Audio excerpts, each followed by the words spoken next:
또 하나 지적하신 게 특별법을 너무 남발하면 안 된다. 대통령, 그러니까 법치 국가라는 건 대중영합적 법치 국가가 되면 안 된다. 흘림에 있어서 그때그때 특별법 만들고 또 특별법 만들고 앞으로 계속 특별법 만들 게 제가 볼 때 산적해 있는데 그게 왜 그럴까요? 이렇게 되면은 네. 진짜 법치 국가 기본법이 흔들릴 수 있다. 네. 이런 어떤 그런데 경고장을 그게 또 내리셨는데 특별법이 만들어지고 특검이 만들어지잖아요. 네. 가끔. 특검, 네. 왜 그렇죠. 그러겠어요? 네. 법이 바로 안 세워지니까 그렇죠. 제대로 뭔가 안 되는 것 그러니까 같으니까. 특별법을 없애고 특검을 없애는 게 아니라 법이 바로 서도록 법치를 바로 세워야 되는 거죠. 네. 그러려면 법원도 그리고 검찰도 정말 존경받는 리더로서 거듭나야 되는데 우리가 최근에 검찰이나 또 판사들의 참 불합리하고 부도덕한 행동을 많이 보고 있지 않습니까? 그래서 법치가 흔들린다라는 얘기를 하기 전에 법치가 바로 설 수 있도록 부정부패를 척결한다라는 약속을 먼저 지켜나가야 될 것 같습니다. 그렇지 않고 난 다음에 특별법 없애자고 얘기해봐야 네. 원래 근본이 안 되고 있는데요. 법치는 민주주의의 기본입니다. 그리고 우리가 자주 듣는 무슨 전관 예우 같은 것도 법치가 바로 서지 않고 있다라는 예가 될 수 있거든요. 바로 서야 됩니다.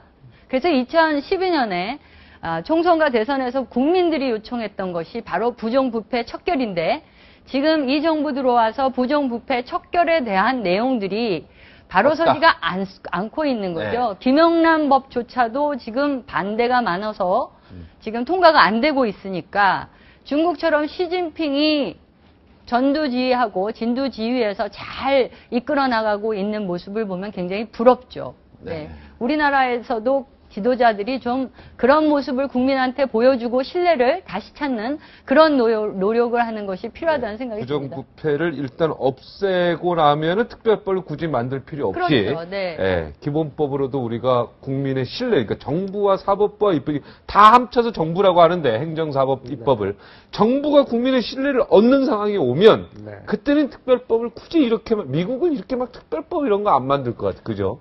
뭐 필요한 경우는 만들겠죠. 그런데 이제 우리 같은 경우에 이제 특별법이 좀 너무 많죠. 건 사실이에요. 근데 이게 지금 말씀에 뭐 법치주의 확립해야 된다, 지극히 당연한 말씀이에요. 거기에 누가 반대하겠습니까?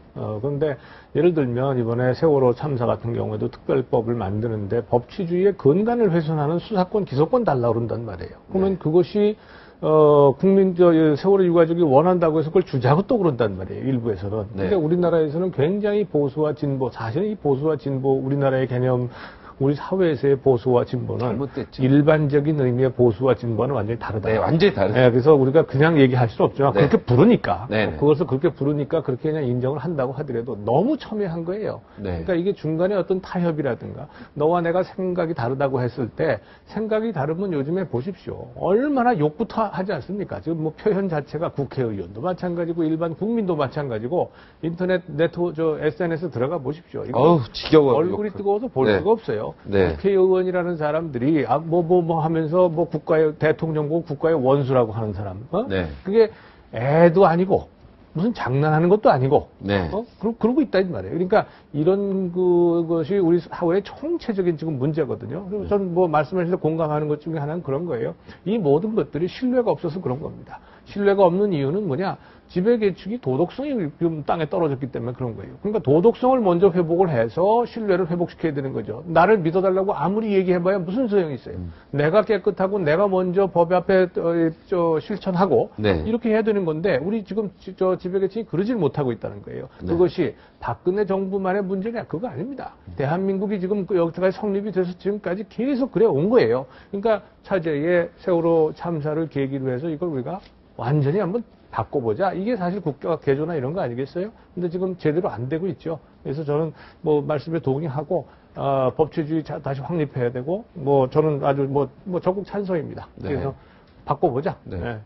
결국 근본은 정부가 신뢰를 못 얻고 있다는 거고, 그 신뢰의 더 근본은 도덕성에 있다라는 거고. 그렇죠. 국민이 불쌍해요, 저는요. 누군가 머리에 떠오르는 정말 존경할 만한 리더가 별로 없는 것 같습니다. 중국은 시진핑이 굉장히 존경받던데요. 그렇죠. 아까 말씀하신 그 부분은 좀 부러워요. 좀.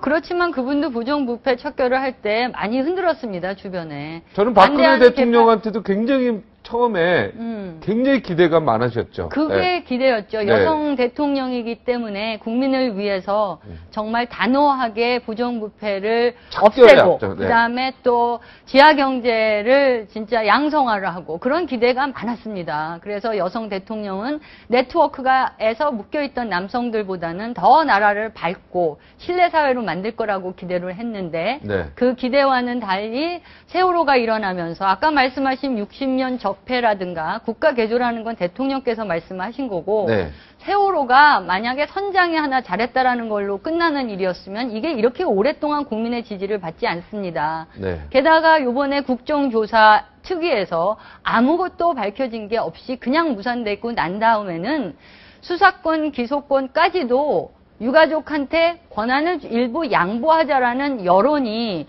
거의 한 54, 56%로 올라갔습니다. 네, 반이 넘어갔죠. 네, 반이 넘어갔습니다. 그래서 트렌드가 바뀌고 있습니다. 국민이 공감을 하고 있는 거죠. 그런데 우리가 여러 가지입니다. 이번에 방탄국회도 마찬가지죠. 불체포 특권인도 마찬가지고 그 다음에 자사고도 마찬가지입니다. 모든 게 이슈가 뭐냐 하면 법이에요. 법에서 이건 안 된다, 이건 된다, 그리고 마구 싸우기 시작을 하는 거죠.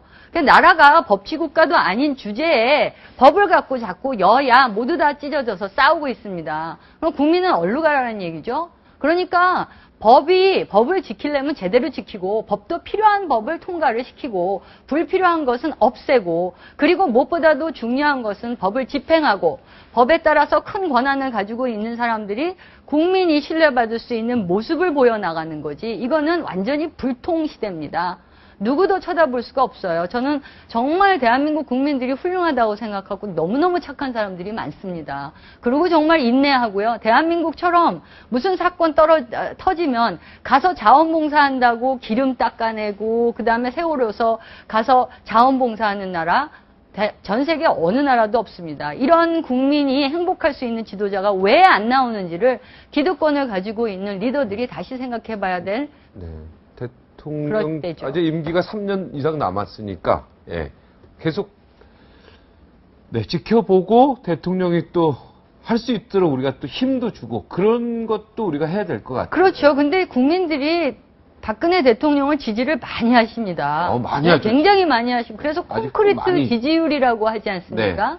국정 수행에 대해서도 긍정이 45%, 부정이 45%입니다. 네. 긍정의 가장 큰 26%가 뭐냐면 소신 있게 간다, 여론에 흔들리지 않는답니다. 반면에 부정을 보면요. 소통이 미흡하다가 27%입니다. 네. 게다가 세월호 네. 수습을 제대로 안 한다가 19%로 전체 46%입니다. 소통하고 빨리 그러니까 그것만 풀면 국정 수행 지지도가 확 올라갈 텐데 왜 이거를 이렇게 막고 안 하시는지 저는 안타까워요.